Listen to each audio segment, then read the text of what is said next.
Here we have a Vertec cardboard baler. We got it hooked up to 220 volt, 3-phase power. It's got a pretty simple control system. It's got an up and down, manual and auto. And it's also got a hydraulic pump motor, which moves the compactor up and down. We're gonna run it here to kind of show you what it does. We're gonna run it with the door open. Obviously, when you're compacting, you want the doors closed so that you can see the, for safety reasons, so that you don't get hurt.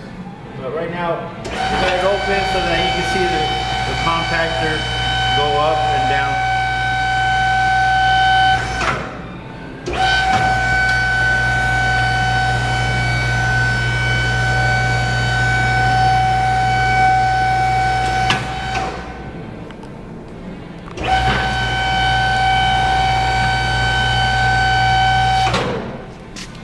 That's your basic function. Go ahead and